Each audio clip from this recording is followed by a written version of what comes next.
Hi welcome to coffee time with KSR. ఈరోజు స్టూడియోలో మనతో నల్లమోతు చక్రవర్తి గారు, ప్రముఖ రాజకీయ విశ్లేషకులు, సామాజిక కార్యకర్త, తెలుగు రాష్ట్రాల్లో సుపరిచితమైన వ్యక్తి. నమస్కారం. నమస్కారం రవి గారు.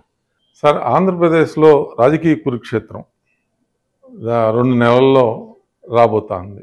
తెలుగుదేశం పార్టీ, అధికార వైకాపా ఇద్దరు డి అంటే డి అని పోటీ పడబోతూ ఉన్నారు. ప్రధానంగా జగన్మోహన్ రెడ్డి గారు నవరత్నాలు వాటి మీద డిపెండ్. ఈ నవరత్నాల్లో కూడా ఆయన ముఖ్యంగా అమ్మఒడి అనే కార్యక్రమాన్ని, అది ప్రముఖ పరిశీలకులు కూడా అమ్మఒడి అనే కార్యక్రమం కొద్దిగా సక్సెస్ఫుల్గా నడిచింది.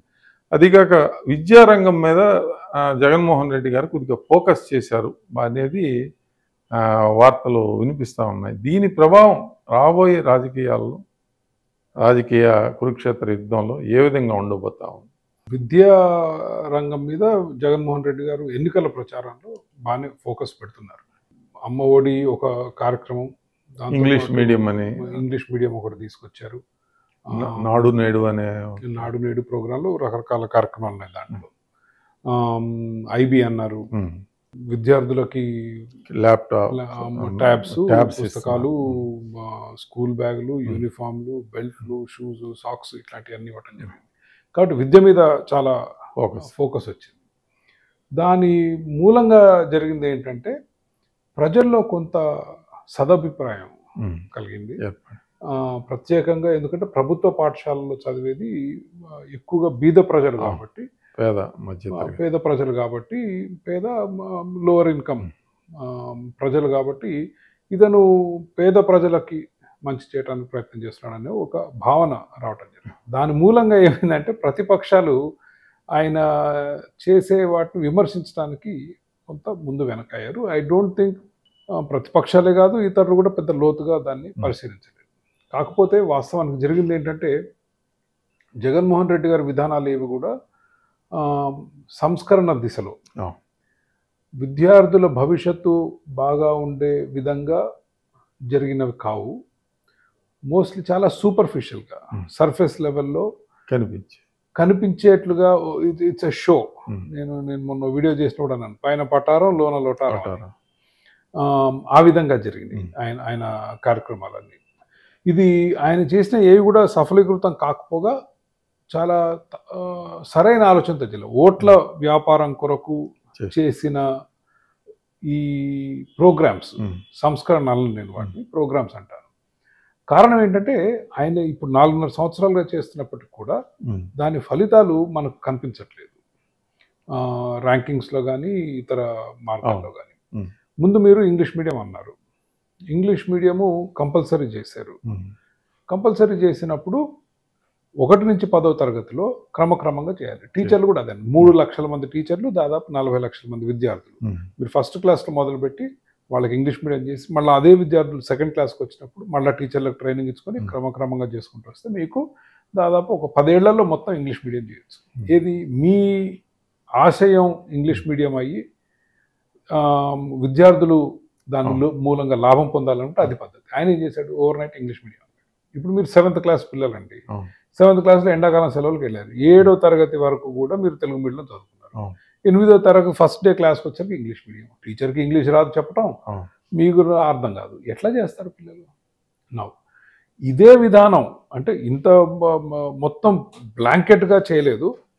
గత ప్రభుత్వంలో ఇంగ్లీష్ మీడియం ఇంట్రడ్యూస్ చేసినప్పుడు ఇదే సాక్షి టీవీ కానీ, సాక్షి పేపర్లు కానీ, మాతృభాషకు మరణ శాసనం, అర్ధాంతరంగా మీరు ఇంగ్లీష్ మీడియం ఎట్లా పెడతారు, పిల్లల భవిష్యత్తు ఏం కావాలి అన్నవాళ్లే ఈరోజు మ్యాండేటరీ చేశారు. ఓకే, అదొకటి. రెండోది టోఫెల్ అన్నారు. అవునండి, టోఫెల్ అనటమే కాకుండా 3వ తరగతి నుంచి 10వ తరగతి విద్యార్థుల వరకు, ఇఫ్ ఐ రిమెంబర్ కరెక్ట్లీ, నిర్బంధ టోఫెల్ కోచింగ్ ప్రతిరోజు పిల్లలకి.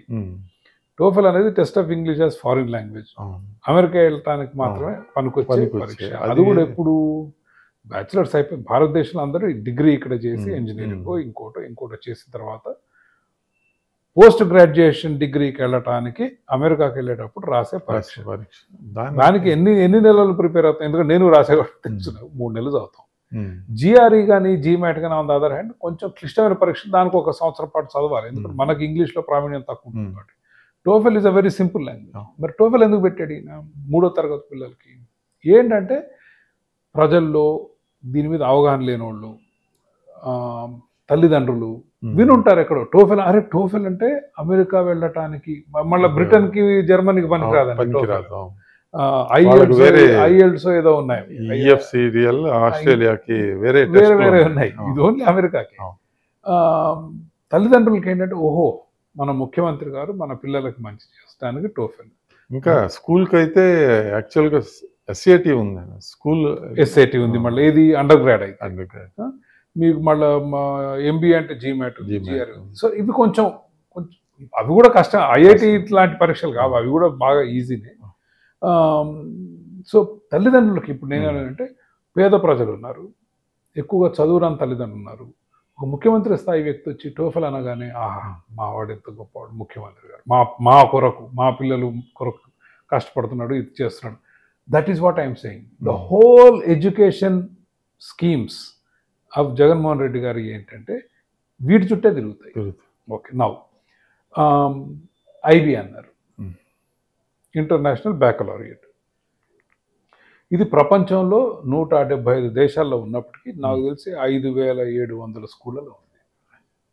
మొత్తం 175 దేశాల్లో విద్యార్థులు ఎంతమంది ఉన్నారండి ఐబీలో? 20 లక్షలు, 19.5 లక్షలు. ఇది ఐబీ వాళ్ళు చెప్పేది, 19.5 లక్షలు. ఆంధ్రప్రదేశ్లో ఎంతమంది ఉన్నారు విద్యార్థులు? 40 లక్షలు. 175 దేశాల్లో 5700 స్కూల్లో మొత్తం కలిపి 20 లక్షలు లేనిది మీరు ఆంధ్రప్రదేశ్కి ఐబీ ఎట్లా తీసుకొస్తారు? ఐబీ చాలా క్లిష్టమైంది. తేవటం ఓకే తేగలిగితే దానికి మించింది లేదు. ఒక పక్క సిబిఎస్ఈ అంటారు, మళ్ళీ ఐబీ అంటారు. మీరు సిబిఎస్ఈనా అసలు స్టేట్ సిలబస్ నుంచి సిబిఎస్ఈ ఎందుకు వెళ్ళామో తెలియదు. కాకపోతే సిబిఎస్ఈ అంటే అగైన్ మళ్ళీ తల్లిదండ్రులకి ఇదేదో చాలా మంచి ప్రోగ్రామ్ అన్న భావన. కానీ నేను చదువుకునేటప్పుడు అయితే state syllabus was difficult. CBSE చాలా సులువైంది, స్టేట్ వాజ్ డిఫికల్ట్. మీకు సిబిఎస్ఈ స్టాండర్డ్స్ కానీ మనకు సరిపోదంటే మన స్టేట్ సిలబస్ మనం ఇంకా స్ట్రెంగ్తన్ చేసుకోవచ్చు. సరే ఆయన వెళ్ళాడు సిబిఎస్ఈ, మళ్ళీ ఐబీ ఏంటి? ఓ మెమోరాండమ్ ఆఫ్ అండర్స్టాండింగ్ అని ఇంత పెద్ద ప్రింట్అవుట్లు తీసుకొని అందరు పట్టుకొని ఫోటో, 5 కోట్లు దానికి ఖర్చు. ఈ పబ్లిసిటీ ఖర్చు కాదు. ఐబీ వాడు ఎందుకు వస్తాడు మీ దగ్గరకు వచ్చి ఫోటోలు దిగడానికి? 5 కోట్లు ఏమన్నారు, ఏదో పరిశోధన చేయండి అని ఒక 5 కోట్లు ఇస్తే మరి ఎందుకు వస్తాడు? 2 తెల్లోళ్ళు వచ్చి సూటు బూటు వేసుకొని ముఖ్యమంత్రి గారితో మేము ఐబీ ఆంధ్రప్రదేశ్లో పెడతాను ఓ స్టేట్మెంట్ ఇస్తారు, ఏమైనా చేస్తారు. దానికి 5 కోట్లు ఇచ్చారు. అది పరిస్థితి ఈరోజు. బైజూస్తో చేసుకున్న ఒప్పందం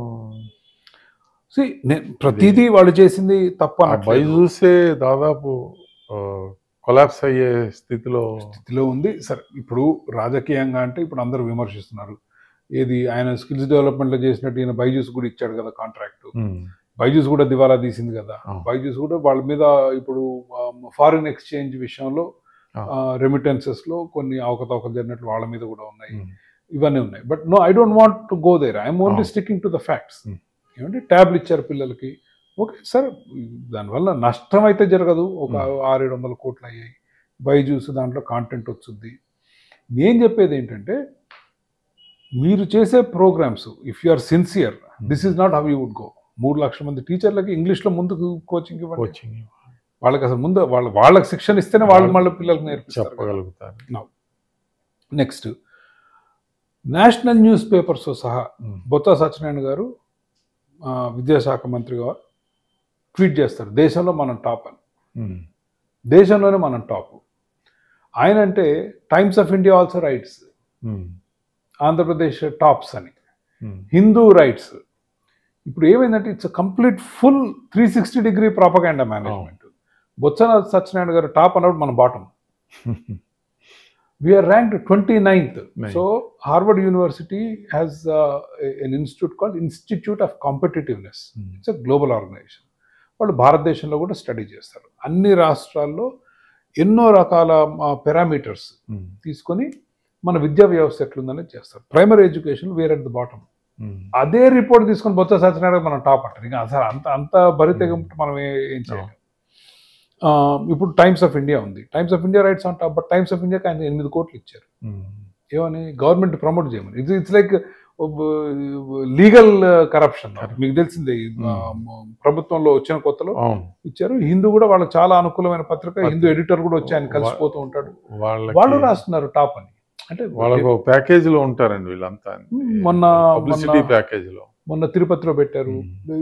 నేను అడ్వర్టైజింగ్ కూడా అనట్లేదు సార్, మీకు వాళ్ళకి 8 కోట్లు జస్ట్ మా గవర్నమెంట్ గురించి పాజిటివ్ గా రాయమని ఇచ్చారు. అప్పుడు లీగల్ గానే ఇచ్చారు.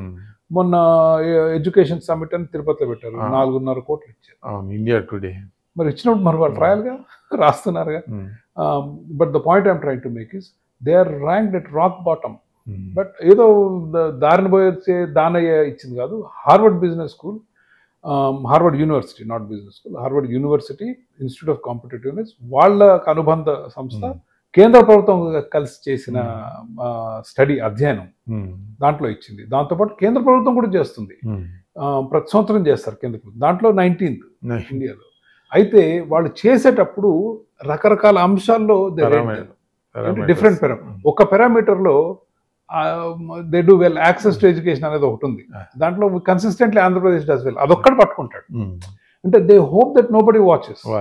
ఇక్కడ ప్రతిపక్షం కూడా విఫలమయ్యేది. ఇప్పుడు బొత్స సత్యనారాయణ టాప్ అన్నప్పుడు వీళ్ళు చూసుకొని స్టడీ చేసుకొని ఇది తప్పు, ఎందుకు తప్పు అనేది. అది 10th క్లాస్ మార్కులు 90 నుంచి 72% పడిపోయి ఇవాళ.